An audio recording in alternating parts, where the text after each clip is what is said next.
Ok, Boker Tov, Boker Tov, Boker Tov. Ça y est, on est de retour après une semaine d'absence où on était en France. Je remercie tous ceux qui ont, Baruch Hashem, aidé à organiser ces shiurim. Que Dieu les bénisse et tous ceux qui ont participé aussi à nous soutenir. Les noms sont nombreux, donc on ne perdra pas de temps avec cela. Aujourd'hui, on est Yom Rishon, dimanche, le 24, Kav Dalet, Kimdoumani, du mois de Sivan. Et nous sommes le 22 du mois de juin, bientôt les vacances pour certaines personnes. Aujourd'hui, on est Yom Rishon. Normalement, c'est questions-réponses, mais on va faire un shiur sur un petit peu la paracha de la semaine qu'on n'a pas fait, sur la paracha de Korach, Bezrat Hashem. Plus exactement un petit peu dévié comme ça, dans le sens où je voudrais parler un petit peu de la marloquette, du conflit de Korach. Voilà. Vous me permettez quand même de vous poser une question? Bêtard. Oui. Bon, alors après les halachot, je sais Non, pas. non, vas-y, je t'écoute.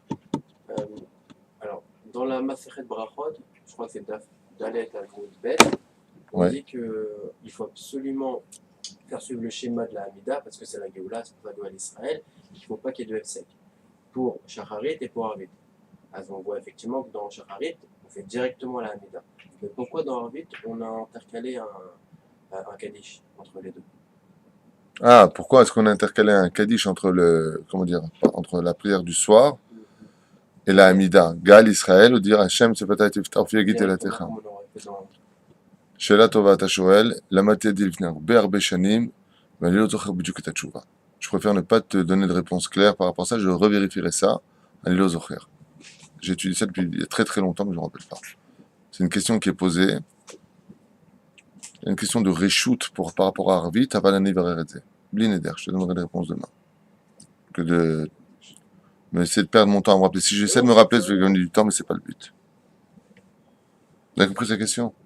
Le matin, on est Somer Geoula la Tfila. Et ben, rêve, on est Somer Geoula la Tfila, avec le Kaddish au milieu. Chez la Tova Tashoel, Vani Vareredze, Bezrat Hashem. Kiboud Shar Kerovav. Le Rav Yosef nous parle ici du respect que l'on se doit d'avoir vis-à-vis des autres. Est-ce qu'on doit du respect à son grand frère? Est-ce qu'on doit du respect à sa grande sœur? Est-ce que si on est ami Tracham par exemple et qu'on a sa grande sœur qui rentre, est-ce qu'on doit ou pas lui devoir du respect?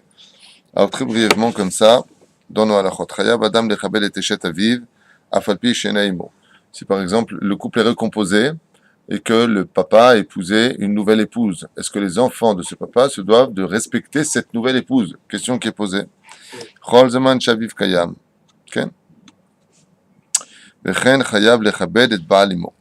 Tant que le père est vivant, ils se doivent de respecter et d'honorer la nouvelle épouse du papa. Vechen haefer. Tant que la maman est vivante, les enfants de la maman sont obligés de respecter le mari, donc le nouveau mari, de leur mère. Kol zaman she'imo kaemet. Tant qu'elle est vivante. Aval achar mita. Seulement si chas v'shalom, l'un des deux conjoints part, eno chayav.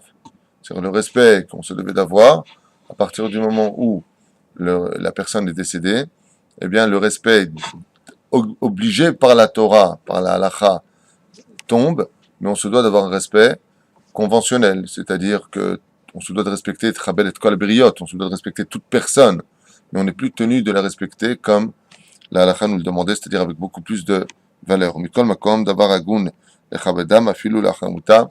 Le Rav dit, bien entendu, pour celui qui a du savoir-vivre dans ce monde, même si chas v'shalom, le père ou la mère sont décédés et que le conjoint est resté vivant, la halakha n'oblige pas, mais le savoir-vivre, oui, il oblige. On ne va pas du jour au lendemain dire, de toute façon, toi maintenant, maman elle est plus de ce monde, je te dois rien, casse-toi, parle mal. Chas v'shalom.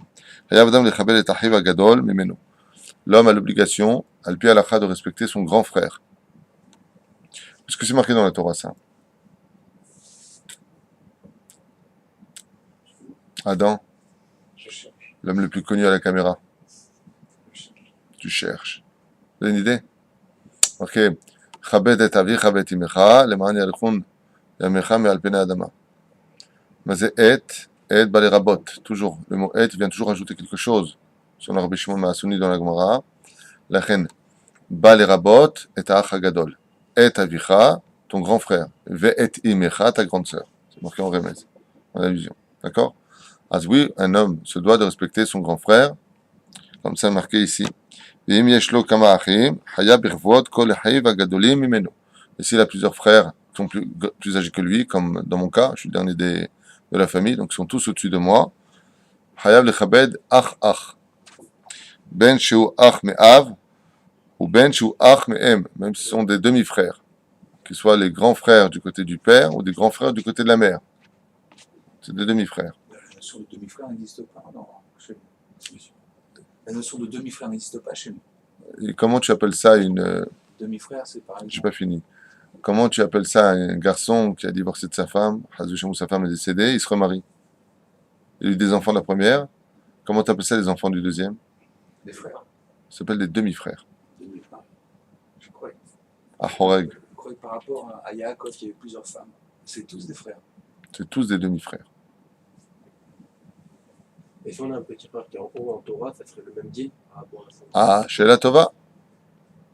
Et si, dans ce cas-là, le petit frère, c'est le Talmid Chacham, et que le grand frère arrive, il n'est pas Talmid Chacham.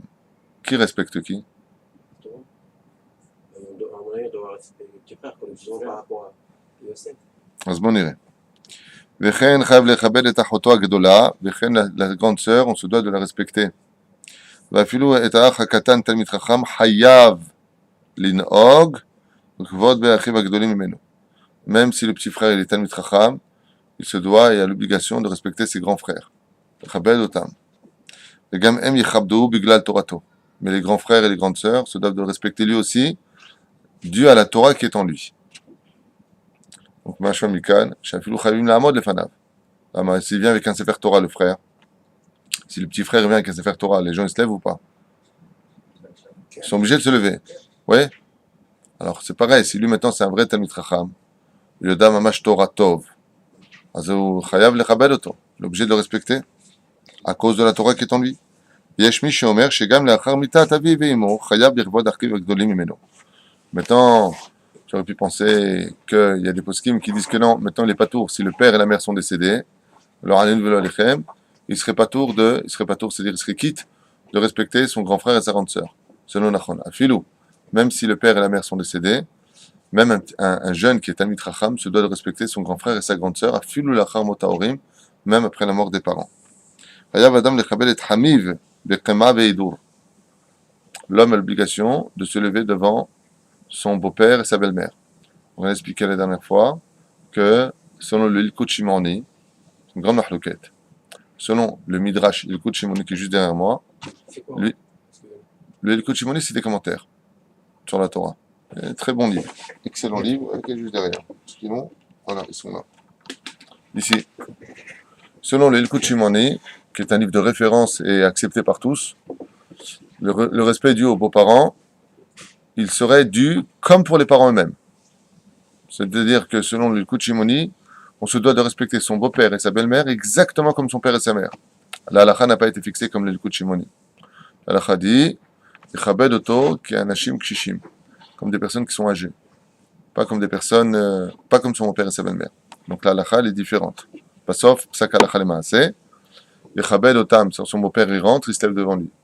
Avalo pas kopam qui rentre, qui sort et ainsi de suite. Quant à la Torah, Yechabed oto comme une personne âgée. Maintenant, même si la personne elle est jeune, on va Yechabed oto comme une personne âgée. Donc la même chose. Sinon vous les asseoir, parle bien comme il faut. Okay? Il l'appellera pas par son nom non plus. Bechen alachot ve'alachot. On n'appelle pas son beau-père par son nom. Il s'appelle Roger, on ne dit pas Roger, je voulais vous dire. C'est pas du respect. Hein? Ils sont israéliens. En général, en Israël, on les appelle Abalé. Amalek. Okay? Comme ça, j'entends depuis 20 ans que je suis ici. Dans le monde de la Torah, on appelle son beau-père Abalé. Comme un semblant de papa. Okay? Mais c'est très important, même pour les conflits. Très important pour les conflits, toujours de garder une distance. Parce que quand tu te permets d'enlever quelques barrières dans la vie, avec tes beaux-parents, tu peux très vite en arriver à les considérer comme du moins que rien, parce que les barrières n'ont pas été mises. Mais si par contre, depuis le début, il y a toujours une distance qui est mise, on peut être amis, on peut être copains si tu veux, mais toujours, malgré tout, montrer que on n'a pas le même âge. Et malheureusement, c'est ce qui se passe après. C'est-à-dire, on la joue copain au début, puis après, on lui dit attends, j'ai pas ton âge, regarde à qui tu parles, n'oublie pas que je suis ton beau-père. Attends, il fallait marquer les points avant. C'est-à-dire que si tu éduques la personne qui rentre pour la première fois chez toi, que je suis pas ton copain, je suis ton beau-père, ça évitera plus tard de le lui dire comme une roue de secours pour éviter le conflit. Je sais pas si vous comprenez ce que je veux dire, mais les Kitzur Velaïnian, les Chachamim nous ont toujours dit, mettez toujours des limites dans la vie, toujours des barrières à ne pas dépasser. C'est la meilleure façon de vivre heureux. Avec sa femme, avec ses enfants, avec ses beaux-fils et belles-filles, avec les grands-parents, avec tout le monde. Même le beau-fils, il se doit de mettre aussi certaines limites pour bien montrer et définir que Yesh Gvulot B'chaim. C'est très très important. Sinon, on s'en sort pas. Surtout dans cette génération où tout est bras de fer et orgueil, on s'en sort pas. חייב אדם לכבד חכמים וקימה והידור, שמגיע לתור 4 אמותיו. כמו שמכבד, הנה, il le dit ici. Par exemple, si le beau-père rentre dans les 4 amot, arba amot, et amot defanav, comme si il était devant une personne âgée ou une personne importante. C'est le même din. Avalenu chayav lechabedo ka'aviv. Mais il n'est pas tenu, dit Rav Ovadia Yosef, de respecter comme son père. Yesh noagim gamken lenashek yedei achamiv derech gvod veikar. Et il y en a qui ont l'habitude d'embrasser les mains des beaux-parents. Ce que je fais avec mon beau-père, nashek lo et ayad. Lama, c'est gam tom imprinat akavod. Vechen raoui laasot. Et celui qui a vraiment du savoir-vivre, c'est comme ça qu'il devra faire. On ne vient pas dire à son beau-père, ah, salut, ça va toi? צריך לנשק את הידיים שלו, לכבד אותו. ובפרט שחמיו הוא בן תורה, הוא בעל מעשים טובים, et surtout si le beau-père, il est ou Talmid Chacham, donc dans ce cas-là, Bémet, il a le devoir de lui embrasser la main, ou alors que c'est une personne qui est remplie de bonnes actions. C'est un homme qui est connu parce qu'il fait beaucoup de chesed, c'est lui qui a construit le mikvé, c'est lui qui fait de belles choses. Donc il a quand même un titre que tout le monde respecte. Grâce à lui, il a un bon nom, une bonne renommée. Comme par exemple, on l'a dit, on l'aurait dit, de se lever devant lui avec respect. Quand il vient à table, par exemple. Quand il monte à la Torah, le beau-fils, il se tient debout, il est en mode.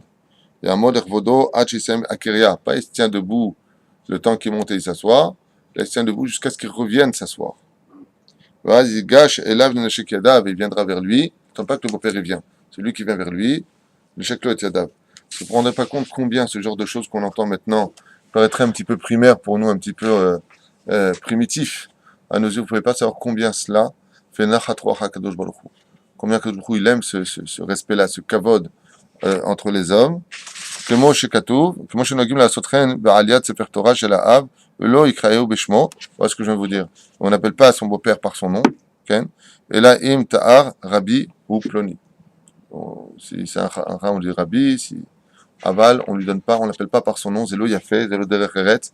Et de qui plus est, encore une fois, la proximité, quand elle est enfreinte, eh bien, elle malheureusement ouvre des portes vers des mots insolents par la suite, et ensuite, eh bien, ça fait des guerres. Après, chacun ferme sa porte et allez, vivez heureux, laissez-nous tranquilles. Chaval, chaval.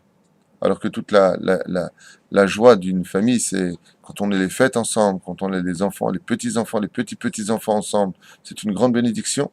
L'âme à tout cela, parce que malheureusement, surtout dans cette génération, où il est impératif que les beaux-parents, avant de marier leurs enfants, aillent prendre des cours de comment être beau-père et belle-mère. C'est impératif, c'est pas une blague ce que je dis. Et ceux qui vont se marier, les rabbanim, qui leur apprennent tout le temps les lois de la nida et les lois de comment parler avec sa femme, se devraient aussi de leur enseigner comment respecter les beaux-parents, que les beaux-parents ce ne sont pas que des gens qui sont là que pour aider financièrement ou que pour donner leur fille ou leur garçon, mais aussi des gens qu'on se doit de respecter, car tout le bonheur que l'on vit avec sa conjointe ou son conjoint, on le doit aux parents, tout simplement. Et si on a l'accord du beau-père ou de la belle-mère pour l'appeler par son prénom? Si tu as l'accord, tu peux le faire. Encore une fois. L'eau y a fait. Tu verras que malgré tout, tu le vois dans la relation avec les gens avec qui tu travailles. Tant que tu appelles une personne par le mot monsieur un tel, tu sais que tu as le vouvoiement qui oblige et tu sais que tu as une distance. Que cette personne-là, eh bien, reste dans le contexte professionnel. Quand tu enlèves le monsieur, quand tu commences à l'appeler par son nom et que tu passes du vouvoiement au tutoiement, on se permet beaucoup d'erreurs. Et malheureusement, par la suite, eh bien, on tombe dans un copinage. Et c'est pas comme ça qu'on règle les affaires. Moi, je vois comment Dieu il a fait les choses, comme c'est marqué dans Maseret Avot, 5e chapitre. Dieu a tout créé, Behib Beraham. Il a fait ça, tout a été créé. Alors pourquoi jour 1, jour 2, jour 3?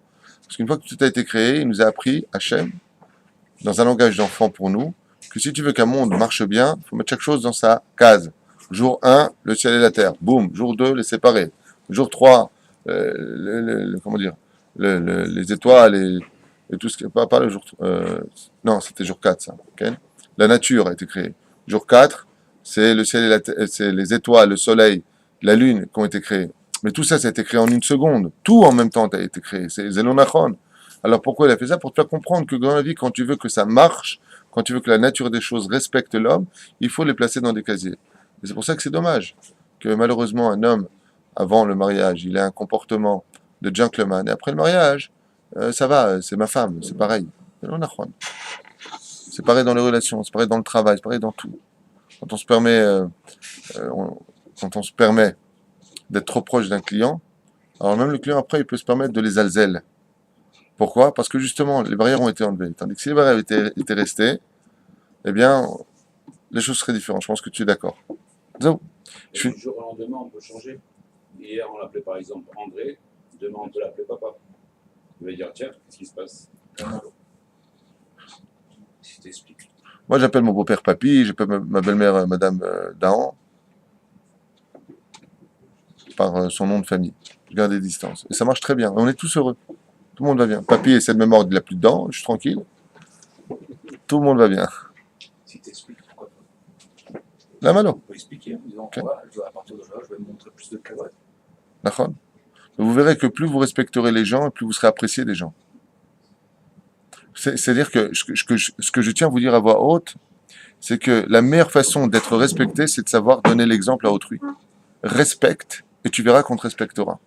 C'est tout. Et souvent, on base comme ça les mots en disant tu vois pas ce que je te dis, bon, ouais, ce que je te dis, c'est pas grave. Ah bah, c'est non achron.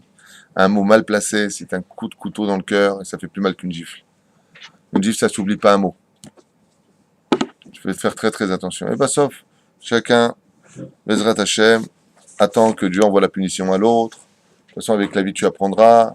Tu verras, quand tu marieras tes enfants, tu finiras par comprendre, même qu'il a des petits-enfants, attends qu'ils grandissent. Chaval. Est-ce qu'on se doit de respecter les grands-parents? Est-ce qu'on se doit de respecter les grands-parents? Barreau. Alors, Zélo Bidjouk Barreau, par exemple, entre le respect du père et du grand-père, on se doit d'écouter qui, le père ou le grand-père? Le père. Hein? Le père, c'est sûr. Le père, c'est sourd. D'accord, t'as que c'est sourd. Le père, c'est sourd. Absolument. On se doit de respecter d'abord son père avant de respecter son grand-père. C'est-à-dire, si le grand-père dit va à droite et que le fils, donc le père, il dit va à gauche, on va à gauche.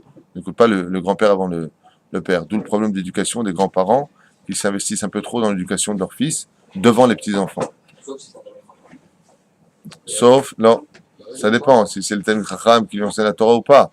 Si le grand-père, comme Abraham Avinu, était celui qui enseignait la Torah à Yaakov, face à Yitzhak, qui lui-même étudiait la Torah, était Talmid Chacham, a marqué que le respect que l'on doit à un Talmid Chacham est plus grand que le respect que l'on doit à ses parents, car le père l'a amené dans ce monde, le Chacham l'a amené dans le monde futur. Certes. Aval, bonikach tadougma, d'un grand-père standard, Baruch Haba, d'un grand-père qui est standard et d'un père qui est standard. Azma Wadin, Omer Ravadia, Chayav Adam Birvod Aviv Aviv, Aviv, Kol Zaman Shehu Chay. Il est obligé de respecter son grand-père tant que son père vit. Bon, iré. Veikhalo Saba. Et on n'appellera pas son grand-père par son nom, mais par le mot grand-père. Tout comme il est strictement interdit à l'Pi Halakha d'appeler son père par son nom. Il y a une nouvelle mode aujourd'hui aux États-Unis où les enfants appellent leur mère par leur prénom et leur père par leur prénom. C'est strictement interdit à l'Pi Halakha. Pourquoi? Azma, si c'est son nom, quel est le problème de l'appeler par son nom? Proximité violée. Comment dire, une barrière qui a été violée ici. Strictement interdit. Abba, c'est Abba, Ima, c'est Ima. Grand-père, ici quelque chose d'incroyable, tant que le père et la mère sont vivantes, il doit les respecter. Vechen, et s'ils sont morts, en mère, Velo Ikraina Bishmo. On n'appelle pas ses grands-parents par leur nom. Keim Betoar Rabbi Ploni. Tu peux leur donner par exemple, Rabbi Moshe. Son grand-père s'appelle Moshe. On dit Rabbi Moshe. C'est Moutar. Il l'appelait par son nom pourtant. Il dit non, mais Rabbi. Il l'a appelé par un adjectif qui le précède. Je dis adjectif, je sais pas si c'est l'adjectif ou l'adjectif. Superlatif. Superlatif. Top. Superlatif. Tu vas trop loin pour moi. J'ai pas été plus long que le CM2, donc j'ai un peu du mal avec ça. Achar mot aviv, al kol panim yechabdu bikima veidur. Mais après la mort de ses parents, il se devra de respecter ses grands-parents comme des personnes âgées ou des personnes honorables. Mais le digne du respect qu'il y avait avant, il est un temps soit peu tombé. Ou Ksheolel et Sefer Torah, il y a un mode l'irvodo, mais quand le grand-père monte à la Torah, il se maintiendra debout le petit-fils. Mais là, Yeshev Hachi Saem et Akiria, il ne s'assoira pas jusqu'à ce que le grand-père revienne s'asseoir. Vaz Yegash Eneshek et Yadav, il viendra lui embrasser les mains. Kemo Shineemar, Venegad Zekenav Kavod, Vechen in Ag Legabe Avi Imo. Et c'est la même chose pour le père de la maman. C'est quoi le cas, moi, la comprendre, c'est quoi ça serait comme les beaux-parents. C'est-à-dire que les grands-parents, ils seront même titres, même pas. Ils seront même titres que les beaux-parents. Alors que c'est quand même les affaires. Chabed et Avicha et Imecha. On a dit que ça vient être ajouté les grands frères et les grandes sœurs. Les grands-parents, on les respecte.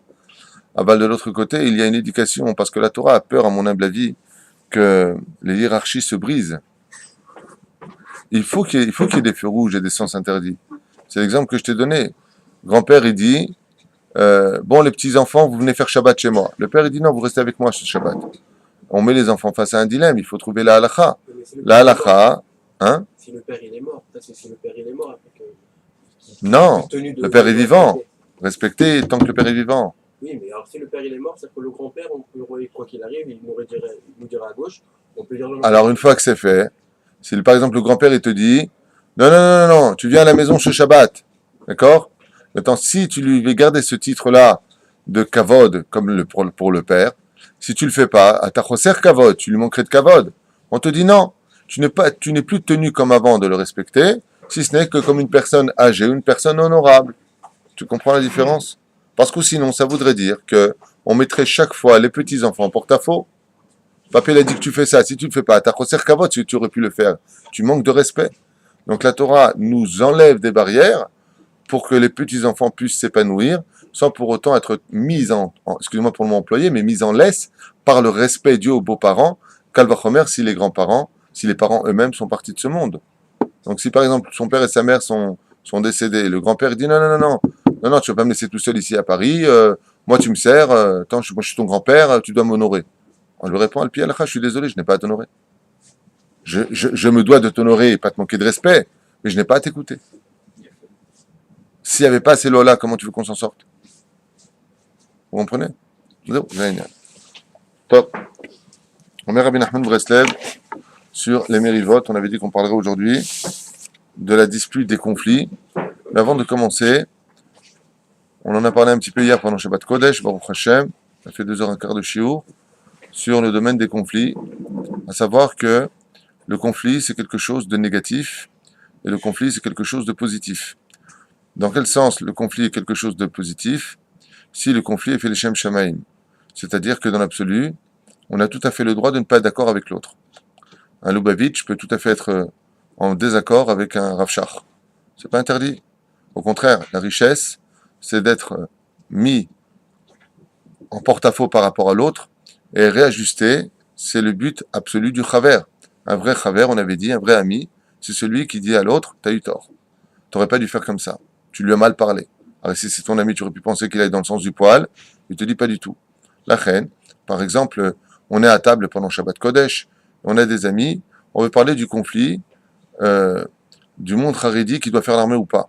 Il y en a qui vont te dire, Chaz Shalom, nous aussi nous sommes des Chayalim dans les yeshivot, vous tzodek, Mosechet Sanhedrin.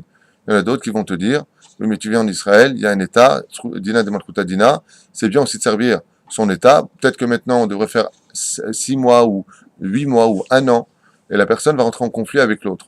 Azma, Zebari ou Zelobari? C'est bien ou pas bien? La malo. Bien sûr que c'est bien. Moi, ça ne me dérangerait pas de parler avec quelqu'un qui parlerait les Shem Shamaim du sujet qu'on vient d'élaborer. Je ne serais pas d'accord avec lui ou je serais d'accord avec lui. Aval, le conflit ne fait que construire, Be'ezrat Hashem, la vérité. Donc, on a besoin de rentrer des fois en conflit. Et c'est d'ailleurs tout ce que je viens de vous dire, comme ça qu'a été compilé le Talmud. Le Talmud est rempli de conflits et l'un n'est jamais d'accord avec l'autre. Jamais. Hein? Il a les Shamaï, en d'autres termes. Et pas que cela. On l'a expliqué dans Maseret Shabbat, justement à la page 17 à Moudalef, la marloquette entre Beth Hillel et Beth Shammai où ils ont sorti les épées des fourreaux. On a dit hier qu'ils leur ont mis sous la gorge. Ouais. Bon, même s'il y a marqué là-bas, il y a Yom Caché, l'Hillel, Yom Shenesabo Cheta Egel, ça a été un jour très dur pour Hillel, comme le jour où a été fait la faute du veau d'or. Aval, malgré tout, Luciata Lishmaya, on a vu que toute la Torah, est conflit. Tous les commentateurs sont en conflit. Rabbeinu Tam est en conflit sur la mise des tefilines avec Rashi, on l'a vu. Donc les conflits font partie du judaïsme, les conflits font partie de la vie. Ce n'est pas malsain si une belle fille n'est pas en accord avec sa belle-mère. Ce n'est pas malsain si deux frères sont en désaccord. C'est pas malsain quand un couple se dispute. Le but est de savoir le pourquoi de la dispute. C'est-à-dire que si on s'auto-analysait avant de rentrer en conflit, à savoir si ce que je vais dire, c'est pour construire et non pas détruire, si ce que je vais dire, c'est pour améliorer, pour aider et non pas humilier, alors si on a les données entre les mains, le conflit n'est que positif. La mahlouket, comme le dit la Mishnah dans Masechet Avot, Kol mahlouket shi leshem shamaim, sauf alitken. Baruch Hashem, elle donnera des résultats positifs, car la mahlouket amène à la vérité. Quand tu vois le Talmud, par exemple, tu rentres dans une yeshiva, ça hurle les uns contre les autres, tu n'as rien compris, c'est pas ça du tout, regarde ce que dit Rashi, ma pitom, mais c'est pas comme ça qu'on comprend Rashi, mais tu n'as rien compris. Mais ça ne cesse de se disputer. Le Rabbi Yochanan est décédé, quand on l'a remis Rabbi Eliezer. Pourquoi? Tout ce qu'il disait, lui disait, Nachon Atatzodek. Il dit, à quoi ça me sert d'avoir une Charouta qui me dit que j'ai raison? Dans ce monde, si je veux évoluer, il faut que tu me dises que j'ai tort, que tu me prouves que j'ai tort, que tu dises en quoi tu as raison, que tu prouves que tu as raison, comme ça, moi, je m'améliore grâce à toi. Ça s'appelle se fuser, comme tu dis, prends une lame, tu vas l'aiguiser. D'accord? Comme les architectes sont en train de discuter comment construire cet immeuble de 70 étages. Ils vont voir leur conflit. Non, pas du tout, ne prends pas par là, prends comme ça, fais comme ça, fais comme ça. Attends, tu vas m'apprendre mon métier, mais justement, apprends de l'autre. Peut-être que tu peux apprendre quelque chose. Si ce sont deux personnes, bien sûr, du même métier, si l'un qui comprend rien, comprend rien. Aval Kikaron, ainsi doivent marcher les choses. Le conflit n'est pas négatif. Aval, les conflits qui sont chas v'shalom maintenus par la colère, les conflits qui sont maintenus par la bêtise. Alors il est évident que ces conflits-là sont des conflits qui mènent à la perdition, au meurtre, à l'humiliation, à la destruction et bien sûr au divorce dans les couples. Les conflits, quoi? Je t'écoute. Vous avez cité le Talmud. Il y a beaucoup de marloquets dans le Talmud. Il n'y a que des marloquets dans le Talmud. Mais il n'y en a pas dans le Zohar. Ça n'a rien à voir. Et en quoi ta question elle se relie à la nôtre? Parce que dans le Zohar, on voit qu'il n'y a pas de marloquets. Donc, tu veux me poser la question peut-être, si je peux me permettre, tu veux me poser la question peut-être dans ce sens, ou pourquoi il n'y a pas de marloquet dans le Zohar alors? Peut-être qu'on voit qu'il n'y a pas besoin de marloquet dans certaines situations. Dans le Zohar, il n'y a pas de marloquet. La marloquette ne peut exister que dans le domaine, dans la Kabbale, ça s'appelle le Hetzadat Tovara. Tovara, l'arbre de la connaissance du bien et du mal. Le Talmud appartient au monde de la connaissance du bien et du mal. Par contre, le Zohar HaKadosh appartient au monde du Sod, le secret. Le monde du Sod appartient à un autre domaine qu'on appelle le Etzraïm. Dans le Etzraïm, il n'y a pas de marloquette. Mais dans le monde de la connaissance du bien et du mal, il y a des marloquettes. Tov, Omer Rabbi Nachman. En kuma milchama al yedei avarat shvoa. מי שרודף את חברו הקדוש ברוך הוא מביא עליו רעה כדי שישכח את חברו מלרדוף אותו. Celui qui passe son temps à faire du mal à l'autre, à le poursuivre, qu'il sache qu'Akadosh Baruch Hu be'atzmo birvodo, dit Rabbi Nachman de Breslev, prendra cette personne qui poursuit l'autre, qui veut constamment lui faire du mal, et va lui envoyer des malheurs tellement grands que la personne qui poursuivait l'autre va oublier de le poursuivre pour s'occuper de ses malheurs. Vous avez compris ce que je viens de dire? C'est une personne qui casse ses pieds à l'autre constamment. Akadosh Baruch Hu, il met les vétos. Qu'est-ce qu'il fait? Il lui envoie une traha à celui-là, tellement grande que maintenant il en vient carrément à oublier la personne à qui il voulait du mal. Carrément. Mais Rov Tsar. Il dit ici, pour éviter les conflits, des fois quand il y a des grands problèmes les uns avec les autres, si tu veux te sortir d'un conflit comme d'un procès ou autre chose, Omer Rabbi Nachman de Breslev, al-yedei kiryat ha'alel, le fait de lire le halel, sans bracha bien sûr, yoshi alecha akadosh baruch hu mi'oivecha, de tes ennemis. Par exemple, si tu as un procès avec quelqu'un, tu veux gagner ton procès, parce que vraiment tu sais que tu as raison, le tzedek qu'il est avec toi, c'est moi, il est parti selon la loi des goyim. Juste avant d'y aller, tu lis le halel en l'honneur d'Hachem, en entier, sans la bracha, bien sûr. Okay? Comme c'est marqué ici, à l'aider kavod à Torah, quelqu'un qui a vraiment du respect et de l'amour pour la Torah, Akadosh Baruch Hu matziloto mison av, Dieu le libère de tous ses ennemis. Et avant tout conflit, il est bon de prier à Kadosh Baruch Hu pour que ce conflit soit positif et non pas destructeur. chaque fois qu'une personne tombe de sa émouna, qu'il sache qu'il engendre face à lui une personne qui sera plus forte que lui, plus riche que lui, qui se mettra contre lui. C'est-à-dire que si on a, chas shalom, un conflit dans la vie, et que la personne qui est en face de nous est plus forte que nous, elle peut nous écraser financièrement, c'est un signe, dit Rabbi Nachman de Breslev, que la personne est tombée de sa émouna. Elle a un peu chuté au niveau de sa émouna. Chez Adam, il parlait à son Av, il parlait Baboker. Une personne qui veut se débarrasser des conflits difficiles face à des gens qui lui en veulent vraiment, il doit se lever tôt le matin et prier pour que je vous les. Pourquoi prier le matin? Parce que le matin, c'est le moment du chesed d'Akadosh Baruch Hu, pour qu'il le quitte. Une des façons, dit Rabbi Nachman de Breslev, d'annuler la haine des autres sur nous, c'est de regarder tout le temps le ciel. Tu lèves les yeux vers le ciel, tu regardes la Shamaim, car Katour, Aïstaklut bechol pa'am ala Shamaim, zeu mevatel sinat oyevim. Celui qui regarde les cieux constamment, il enlève la haine des autres. C'est ça que même, vous allez faire des fois des affaires ou voir des choses, où tu vas voir un client, hein, Maurice, avant d'aller voir le client, tu regardes toujours le ciel. Pourquoi? Parce qu'il peut arriver que le client il se prenne la tête avec sa femme pour un appartement. Maintenant, il est de mauvaise humeur. Les conseils de Rabbi Nachman, sachez une chose, c'est plus qu'un loto, c'est plus que de l'or, c'est tout. Les conseils de Rabbeinu, c'est quelque chose d'incommensurable. Un jour, un rave, très grand rave m'a dit, celui qui connaît le Sefer Amidot Baal Pei peut mettre une djellaba et se fait passer pour un baba. Tellement ce livre-là est puissant. On se rend pas compte de ce que le petit conseil comme ça, les conseils sont pas des Machoukotel, c'est kulo emet me'ahouz. Par exemple, tu viens voir un, qu'est-ce que tu fais avant d'y aller? Si c'est pris la tête, tu sais, souvent tu dis, bon, je l'appelle celui-là. Ça dépend. S'il a fait un contrat, il va être bien, on gagne. S'il a perdu un contrat, il va t'envoyer balader. Ça dépend. Il dit ici, Aïstaklut bechol pa'am, à la Shamaim, tu regardes les cieux avant d'aller voir quelqu'un, Zeu mevatel, Zé mevatel, ça, Zemargia auto, ça le calmera, Bezrat Hashem, quelqu'un qui oublie les pauvres et qui aurait pu les aider, il perdra ses conflits.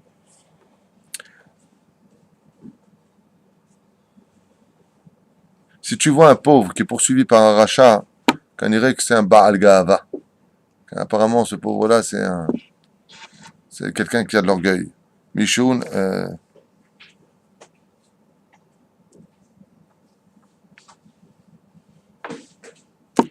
quand est-ce qu'un conflit vient dans la vie d'un homme? Très intéressant, écoutez bien. Meriva Bala Adam, c'est vraiment très intéressant, écoutez bien. Une dispute vient chez l'homme, chez Bala Adam et Zéou Mitzvah, quand un homme a eu l'occasion de faire une mitzvah, et qu'il ne l'a pas fait, mais il a envoyé à un autre le faire. C'est-à-dire que si tu avais l'opportunité de faire une mitzvah, et que tu ne le fais pas, alors que tu peux le faire, mais tu dis, bon, vas-y, fais-le toi. Comme par exemple, tu peux raccompagner une personne. Vous savez qu'il y a une mitzvah très importante de recevoir des gens à la maison, leur donner à boire, à manger, et surtout de les raccompagner. Maintenant, toi, tu n'es pas occupé à l'étude de la Torah, ou tu n'es pas occupé à autre chose. Et qu'est-ce que tu fais? Tu dis à, bon, vas-y, raccompagne-le. Tu as laissé cette personne partir par une mitzvah alors que tu aurais pu la faire, tu viens de t'occasionner une dispute qui viendra. Il y a aussi d'autres choses qui amènent la dispute, celui qui parle dans les toilettes. Mishosé miriva et matzadikim, non, ça amène les mauvaises paroles, pardon. Mishosé miriva et matzadikim, ve'adoua, shemachshavot Abrahim. Celui qui fait des mahloquettes avec les gens qui sont pieux dans la Torah, tu peux être certain que c'est pensé à cette personne-là qui fait des mérivotes, qui se bat avec eux, c'est une personne qui est mauvaise. José Shoucholek ala tzadikim. L'ifamim, dit Rabbi Nachman de Breslev, Hamakom goren miriva la Adam. Il arrive des fois que ce n'est pas deux personnes qui se prennent la tête, mais parce qu'ils se tiennent à un endroit précis, l'endroit précis va provoquer la dispute. L'endroit précis va provoquer la dispute. Et sur ce, je fais une petite parenthèse ici, puisqu'on a dit qu'on ferait un petit peu sur Korach. Et on va voir Betsem, Korach, pour quelle raison il est tombé si bas. Alors bien sûr, vous connaissez plusieurs raisons de la chute de Korach. La chute de Korach vient du fait qu'il était immensément riche. Il se possédait, comme on pourrait comparer aujourd'hui, à peu près à la valeur de 5000 milliards de dollars. Sa fortune. Si on devait la comparer au temps d'aujourd'hui, au minimum. D'accord? Il fallait 300 chamorim pour porter les clés de ses coffres-forts. 300 chamorim. Il y en a qui disent donc, que l'orgueil, ça lui fait gonfler les jambes. Il y en a qui disent que c'est sa femme, bien entendu, qui l'a poussé. Comme on dit, une femme construit, une femme détruit. Quand la femme, elle est bien, elle dit à son mari toujours, comme j'ai souvent dit, quand deux personnes s'associent dans une affaire, les pires ennemis de leur association, c'est leur femme. Pourquoi? Toujours elles se mêlent. Attends, ton associé est encore en vacances? Travaille pour lui? Toujours des mots comme ça qui vont piquer. Elle pousse l'homme vers le conflit.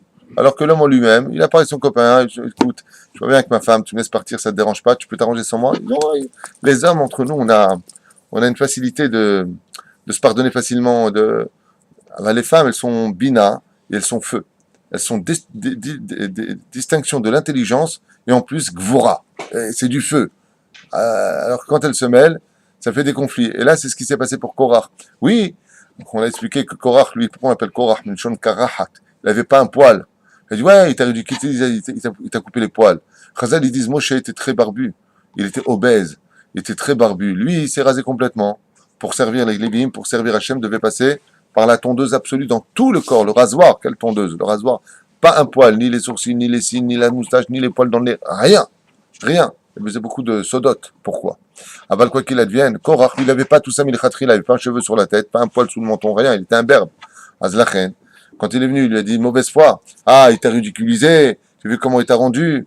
Ah, c'est lui qui s'est nommé tout seul. Korach, il était présent. Arsina, il a vu qu'Akadosh Baruch Hu l'a choisi. Mais la femme, elle est tellement forte qu'elle peut prendre un homme et lui faire perdre son objectivité.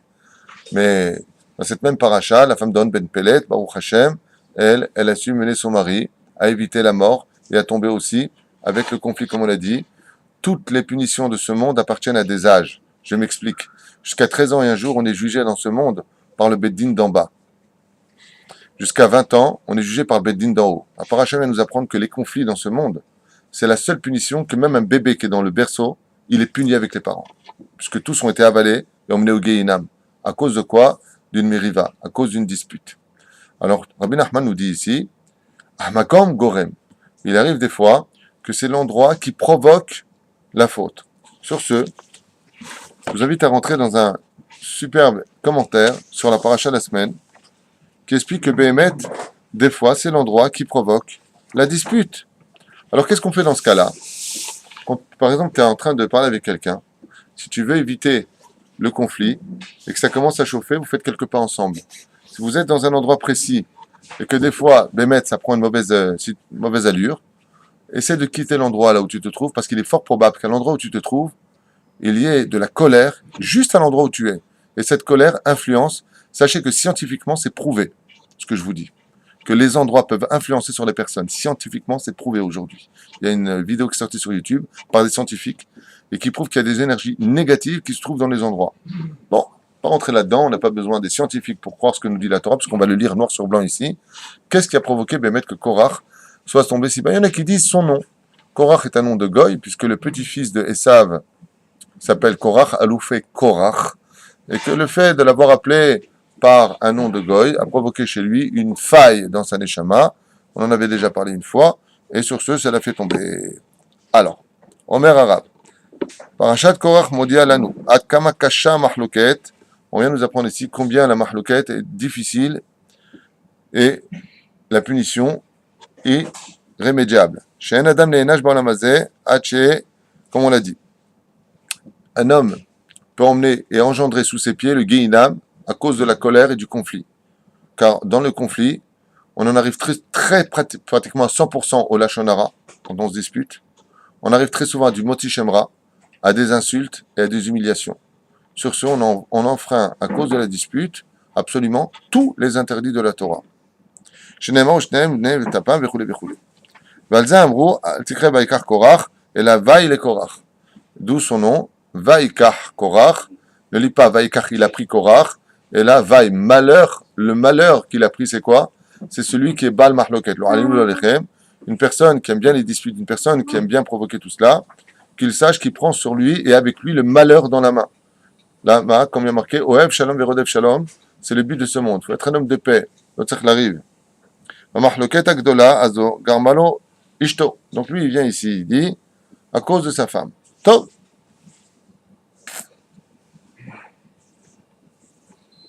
Voilà.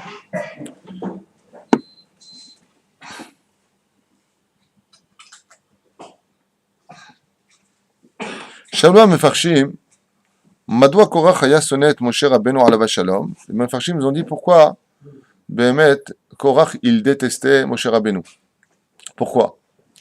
Une des raisons qui a été ramenée par le Midrash, avant de vous lire ce qui est marqué ici, C'est parce que Korach a volé un tiers des trésors en Égypte. Et quel rapport? Ben, c'est que comme il était lévi, il n'était pas assujetti à l'esclavage. Donc, l'argent, s'il avait été pris par un esclave, il aurait pu dire, attends, c'est mon dû, j'ai travaillé plus que les autres, je peux le prendre. Il aurait pu trouver un justificatif. Mais Korach était vêtu de beaux vêtements en Égypte et servait dans les palais du roi. Sur ce, il n'avait aucun droit de mettre sa main dedans. Moshe lui avait reproché en lui disant, pourquoi toi tu touches à une des pièces? Toi, tu n'as rien fait, tu n'as pas fait l'esclavage. T'es Lévi. Ben Lévi. Alors, dans ce cas-là, tu n'avais pas à prendre cet argent. Et Korach, qui était affamé d'oseille, lui en a voulu. En disant, ah, c'est comme ça, je vais prendre beaucoup en plus. Donc, depuis là, déjà, à la base, il y avait cette notion de haine. מאחר שמשה היה עניו מאוד, ומטיל לכל ישראל, כתוב בספר ליקוד דוד, שהיה קורח גלגול קין.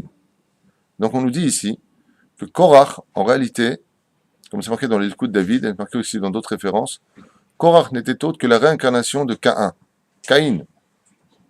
Ou Moshe a Gilgul Hevel. Et on sait que Moshe était la réincarnation de Hevel, et Caïn et Abel. ויש מי שאומר שבאותו מקום נברא קורח, שם היה מקום שנהרג הבל. Il y en a qui expliquent que quand on lit dans Bereshit que Caïn a voulu poursuivre Hevel, ils se sont sauvés, ils sont arrivés exactement dans le Sinaï. Quand ils sont arrivés dans le Sinaï, et qu'il est venu, il y a marqué, comment c'est marqué là-bas? Caïn assoir Bassadé, il est parti pour le parler, Wayargeu, et il l'a tué. L'endroit même où s'est passé le conflit, c'est l'endroit même où Moshe Rabbeinu était avec, justement, Hevel, à l'époque, Caïn et Hevel. C'est le même conflit s'est passé exactement au même endroit où la terre s'est ouverte et a avalé Korach. Pourquoi?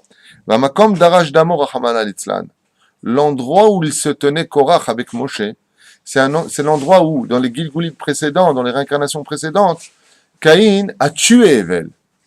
Donc Hevel, c'est Moshe. Caïn, c'est Korach. Le sang de Hevel a été avalé par la terre. Comme c'est marqué, Ki damim deme achicha tzoakim elai. Les sangs de tes frères, c'est-à-dire la descendance de tes frères qui n'a pas pu sortir à cause du fait que tu les tuais, crie vers moi justice. Le moment où est arrivé Korach, qu'il a posé ses pieds à cet endroit-là, le sang des frères de la descendance de Hevel qui était décédé avant, ont commencé à dire, le voilà celui qui nous a assassinés, il a simplement choisi des tuiles dans un nouveau corps, mais c'est ce Caïn-là qui nous a tués. Mashma que l'endroit où se tenait Korach était un endroit absolument coléreux qui provoque la dispute, puisque c'est là-bas que la dispute a eu lieu entre Caïn et Hevel, et que jusqu'à aujourd'hui, par exemple, à cause de cette dispute, on ne porte pas le lin et la laine. Parce que celui qui porte du lin et de la laine, les Chachamim nous disent qu'ensemble, ces deux éléments-là provoquent la haine et la dispute, voire le meurtre, dans la société juive.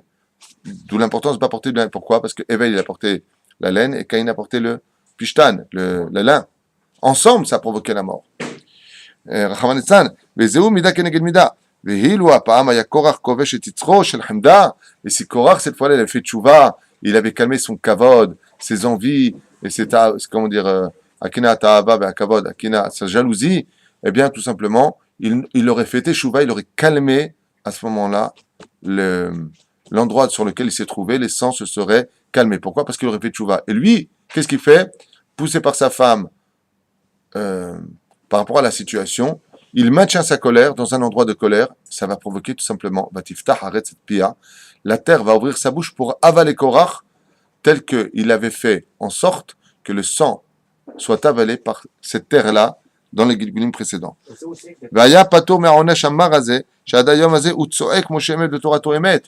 pour ça, pardon? Non, on sait exactement le lieu où ça s'est passé. Anishit lo yoder. J'ai lu un midrash qui disait qu'il y a un jour un nomade qui passait par là-bas, il a vu un trou, il a entendu des cris, des hurlements à travers la terre qui disaient Torah Moshemel ve Torah Tomel ve Anachnu Badaim, un truc comme ça. Mais bon, où ça se trouve exactement, je ne sais pas. Et bonne remarque que tu savais, ça ferait quoi? Quand les gens ils vont dans le Sinaï, ils doivent faire attention où ils vont. Ouais, c'est marqué ici. Pourquoi tu vas aller dans le Sinaï perdre ton temps? Si Hachem il a créé, dans les 10 créations au départ du monde, il a créé cette bouche, c'était bien pour qu'elle serve à quelque chose. Nachon? Mais elle aurait pu servir. Prévu. Il fait mode. Il dit quelque chose d'intéressant, Moshe, il dit ici. Mais Nachon, que Ben Hashmashot, marqué dans la Mishnah de Seret Avot, que 10 choses ont été créées, puis à Aton, et puis à Aretz. Marqué que ça a été créé.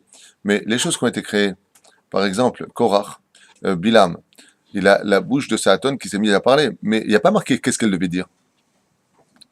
Il y a marqué, elle doit s'ouvrir sa bouche.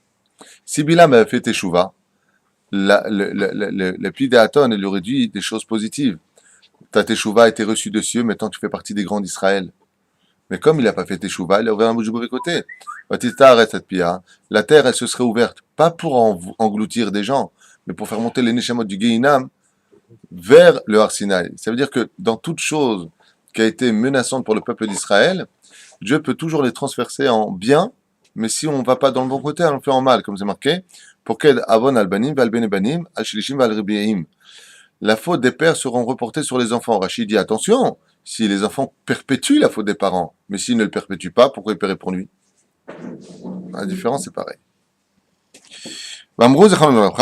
גם זה מידה כנגד מידה. אך שירמה כורך על כל הדת ישראל כנגד משה ואמר להם כל מה שמשה אומר מדעתו אומר וזה לא מן השמיים.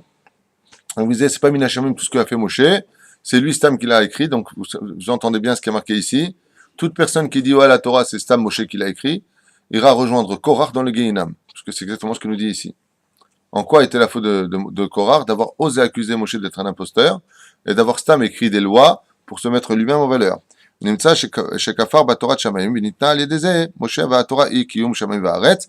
Étant donné que comme c'est marqué que si la Torah n'est pas étudiée jour comme nuit, Korach subirait la punition d'être ballotté entre le ciel et la terre dans le Gehinam, dans une chaleur incommensurable, et ce jusqu'à la fin des temps.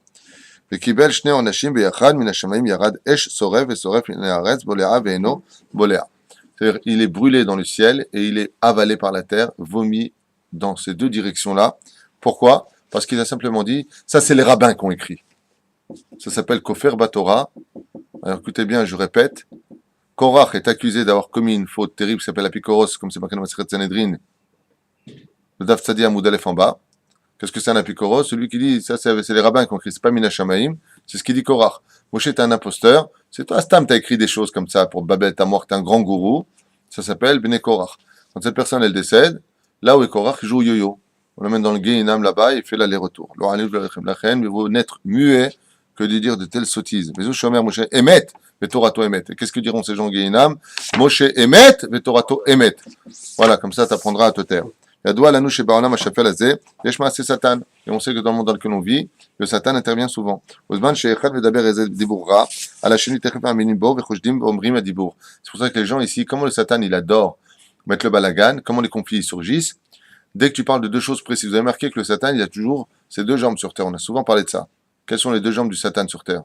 Tout ce qui est gonzesse, tout ce qui est oseille. Vous avez compris? Je le dis dans un langage de l'argot, mais je peux le dire de façon très orthodoxe. L'argent, les femmes, même chose. D'accord? Résultat des courses. Non, parce que des fois, on me reproche d'être trop cool dans ma façon de parler. Mais quand je bois du coca, je rote aussi. Hein, je suis humain.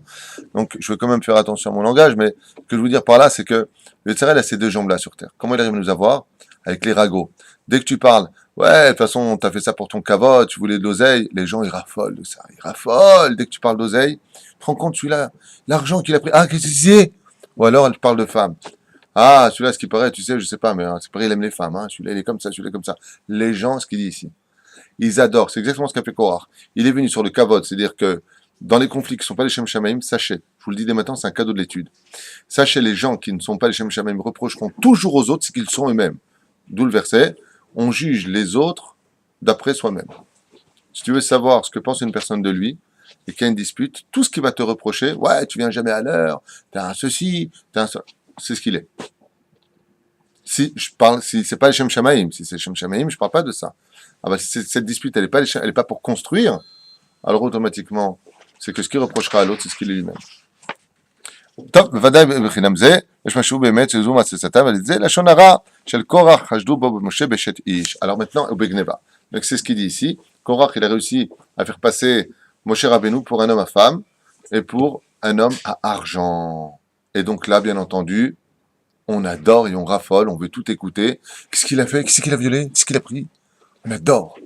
On raffole de cela. Il savait exactement qu'en utilisant les deux jambes du Satan, les gens tomberaient dans le panneau. Alors que la meilleure des choses à faire, c'est de dire ça ne me regarde pas, il y a Dieu qui est là pour juger, je ne veux rien entendre, tu me laisses tranquille. C'est ce qu'il faut faire, fuis les problèmes, fuis les choses comme ça, tous les ragots, il faut les fuir. Maintenant, j'ai une question à vous poser pour approfondir un peu le sujet. Selon le Midrash, pour quelle raison réelle Caïn a tué son frère Hevel? Dans la Torah, c'est marqué parce que Sha'a, il a pris le korban de Evel, il n'a pas pris le korban de Caïn, il a été jaloux de cela. Mais les Midrashim nous disent pourquoi réellement. Il voulait sa sœur. Il y a Féméod, Adam. Féméod. Caïn est né avec une sœur. Elle était pas mal. Evel est né avec 2 sœurs. Elles étaient absolument parfaites. Quand Caïn il a vu sa sœur, avant de se marier, avant le don de la Torah, il se marie avec leur sœur, et qu'il a vu les sœurs de son frère, il s'est transformé en crapaud. Et les boules! Oh! Je veux tes femmes! Donc on a vu que Caïn, en réalité, pourquoi il a tué Evel? Parce qu'il a voulu absolument prendre les sœurs de son frère, de façon légitime, en pratiquant la mitzvah du Yiboum. Il pensait qu'en tuant son frère, il pourrait faire la mitzvah du Yiboum. Dans Masechet Sanhedrin, il y a marqué comme ça. Le Masechet Sanhedrin, Bedaf Kufyu Damud Bet, au milieu de la page, là-bas, il y a marqué Amar Rabbi Shmuel ben Nachmani, Amar Rabbi Yochanan. Aishim Oto Beshet Ish. Il l'a accusé d'avoir pris une femme mariée. C'est intéressant ça. Moshe Rabbeinu, en quoi il a été accusé, hormis le fait qu'il ait parlé de la veuve avec son chant, tout le Midrashim. Il est parti voir Moshe Rabbeinu, il lui a dit toi, tu es un homme à femme, tu as pris une femme mariée. Dans le dium de la Gemara, ils mettent la mytho, contrairement à ce qui est marqué ici, qu'on va lire tout de suite, Blinéder, on comprendra que ce qu'il est en train de lui faire, qu'est-ce qu'il lui reproche? Il est en train de lui dire, quand tu as donné le don de la Torah, quand il y a eu le don de la Torah, tu nous as demandé de nous séparer de nos femmes 3 jours. 3 jours, mashma minayom la laila, Korach lui dit. Et toi, tu nous as demandé depuis la veille. Donc depuis la veille, on a dû se séparer de nos femmes, et nos femmes devaient aller au mikvé. Donc c'est comme si tu as pris nos femmes. Je m'explique clairement. Quand un homme empêche, même un rab, une femme d'aller au mikvé pour se donner à son mari, c'est comme si qu'il est parti avec elle. Il y a 3 façons que je connais dans le Talmud pour prendre la femme d'un autre. La première façon, vous la connaissez, c'est vraiment le faire, chas v'shalom. La deuxième façon de le faire, c'est si tu t'es endormi à l'endroit où dort la femme. Par exemple, tu vas chez quelqu'un que tu as invité, et tu t'allonges sur le lit. Maintenant, tu t'allonges sur quel côté du lit? Là où dort l'épouse de ton ami. Tu dors au même endroit, il y a marqué là-bas dans la Gemara, Keilu shacha vita. C'est comme si qu'il a couché avec elle, chas v'shalom. Troisième façon de faire, tu empêches une femme d'aller au mikvé. D'où est-ce qu'on apprend ça? Aussi de Pinchas et Chofni, les fils de Haïli Kohen Gadol, dans la ville de Shiloh. Là-bas, il y avait le Mishkan Shiloh. On disait que les fils de Haïli Kohen Gadol, qui s'appelaient Pinchas et Chofni, violent les femmes mariées qui venaient apporter des korbanot, des rabbins qui violent des femmes. La Gemara nous dit, tout celui qui dit qu'ils ont fauté, Eno il a toé, ils se trompent. Alors ils font ou ils font pas. Qu'est-ce qu'ils faisaient? Quand ces femmes apportaient des korbanot le soir au Beth Amikdash, ils les retenaient énormément. Peut-être pour regarder leur beauté, je ne sais pas. Mais ils n'ont jamais touché, ils n'ont jamais été avec eux. Comment tu peux penser que ces Kohanim-là, ils faisaient une telle chose? Mais non, ça vient t'enseigner que, étant donné qu'ils les retenaient la nuit, ils retenaient leur mikvé. Et c'était au mari d'aller avec sa femme. Le fait de retenir une femme, c'est qu'Elou, tu es parti avec elle. La Gemara vient nous dire dans Sanhedrin, Korach a accusé Moshe d'avoir trafiqué le don de la Torah en retenant à partir des 3 jours de la nuit de la veille, et donc on n'a pas pu aller avec nos femmes, Zekilou, tu es parti avec elles. Ça, c'est le pshat de la Gemara. Le sod de la Gemara va beaucoup plus loin. Et qu'est-ce qu'il dit? Il dit comme ça. Vaishma Moshe, comme ça il dit, Vaipol Alpana, Moshe est tombé sur sa face quand il s'est senti accusé d'avoir pris la femme d'un autre. Ambro Abotem Zavolacha, Masechet Sanhedrin, Hashdu Beshet Ish. Donc ici, il parle de Sanhedrin, pas les références. Im Ken, Lama Shama Moshe Venafal Alpana Beshatak. Pourquoi Moshe est tombé sur sa face? Il a eu honte et il s'est tu. Les doigts Shamru Chazal, Sheshtika Kodaya, Dama. Et on peut dire par là que s'il s'est tu, ça veut dire qu'il aurait été d'accord avec ce qu'ils ont dit. Pourquoi? Shtika Kodaya. Si tu sais que tu acceptes, d'accord? Maintenant, il y en a qui disent que, attention, je répète ça, tout celui avec qui on vient se disputer et qui se tait pour ne pas qu'il dispute, Dieu lui pardonne toutes ses fautes. Et tu peux être certain que cette personne-là a une neshama particulièrement grande dans le judaïsme. Quand quelqu'un se fait agresser, on l'insulte et il répond pas, c'est un signe de grandeur. C'est pas un signe de peur ou de lâcheté, pas du tout. Ça, surtout le Shabbat. Quand des fois tu as ta propre épouse ou ton frère ou des amis qui sont là qui te chauffent, parce que c'est Shabbat, tu te tais, tu laisses comme ça. Tu laisses passer Kilou, t'as pas entendu. Mashma que tu es devenu quelqu'un de très grand aux yeux d'Hachem. Donc, d'où l'importance de savoir se taire pour éviter les conflits. Mais ici, c'est pas ce qu'il dit. Il dit, mon cher, il se tait. Il dit, t'as pris la femme d'un autre et il se tait. Et on dit, slicha, chas v'shalom. C'est faux ce que tu dis. C'est grave comme accusation, il faut être prof devant les hommes et devant Dieu. Et là, Yuvan, Shafilu, Bishat, Mahloket, Ivre'en, Sheladad, Korach, Hayou, Beremez. Ils sont venus avec des allusions. Korach et toute la bande. Amrou les Moshe, Kolkar, Sarara, Kibalta, Benata, Raoui, Yoter, Mimash, Mimpneu, Senasa, Yeshet, Ish, avec tout ce que Dieu t'a donné, et tu voulais encore prendre la femme d'un autre. De quelle femme il parle d'après toi? Monsieur Fitoussi. De quelle femme il parle? Tzipora. Et pourquoi Tzipora? Adam, tu donnes de bonnes réponses ce matin, parce qu'elle était belle, effectivement. Rachid le dit la semaine dernière. Isha Kushit, mais Od Yafaita. Elle était extrêmement belle. Et alors en quoi? Quand il a épousé Tzipora, elle était vierge et elle était chez son père. Il a épousé une femme, elle appartenait à personne. Donc pourquoi tu me dis que c'est Tzipora? C'est la bonne réponse. Hein. Tu sais pas, eh bien tu vas l'entendre aujourd'hui. Car en réalité, je explique en deux mots ce qui s'est passé. Les deux sœurs de Hevel, quand elles ont vu leur mari mourir, leur frère qui était donc leur mari mourir, elles se sont sauvées de Caïn. Quand elles sont rentrées dans la forêt, elles sont tombées sur les anges déchus. Quand ils les ont vus, ils sont devenus ouf, tellement elles étaient belles. Ah! Mariez-vous avec nous, on dit les anges déchus. Caïn, il les a pas retrouvés dans la forêt. Qu'est-ce qu'elles ont fait, elles? Le Midrash nous dit qu'elles ont dit d'accord, mais pour se marier avec des anges déchus, avec des anges comme vous, on est obligé d'être nous aussi mi-homme, mi-ange. Donc donnez-nous le secret du nom à Méphorage, du nom divin, pour que nous on soit mi-ange et mi-homme. Et ils leur ont donné, quand ils ont donné ce nom-là, qu'est-ce qu'elles ont fait? Elles ont tout de suite prononcé le nom d'Hachem, et elles sont montées de corps et d'âme, leur corps a brûlé dans les cieux, et leur âme est partie près du Kisei HaKavod, elles tremblaient devant Hachem. Jusqu'au jour où Akadosh a rendu ses âmes sur terre. Et qui sont ces âmes, d'après vous? Batia et Tzipora. Batia et Tzipora sont revenus dans ce monde. Et regardez bien comment c'est marqué. Ki beyadwa Batia, qui Tzipora et Batia, car Tzipora et Batia n'étaient toutes que la réincarnation des deux femmes de Hevel, dans le Gilgul d'avant. Ve'argo Caïn shikina be'achiv. Et comme vous l'avez compris, Caïn il a tué son frère pour lui prendre ses femmes. Sheesh lo shte nashim ve'hu hakatan. Va'amalachim asu katrigoria ve'chule ve'chule. Et là j'ai une question à te poser parce que maintenant il est déjà 9h passé et je vous libère. En quoi Korach lui reprocherait-il d'avoir pris en fin de compte une femme mariée? Qu'est-ce que prétendait Korach? Que c'était pour qui? Donc Korach était en train de dire à tout le monde que, tu sais, ta femme là, Tzipora, normalement elle devrait être ma femme. Pourquoi? Pour la mitzvah du Yiboum. Il dit dans le Gilgul d'avant, je t'ai tué, j'ai pas accompli la mitzvah du Yiboum. On revient, toi et moi, à notre niveau, on est prophètes tous les deux.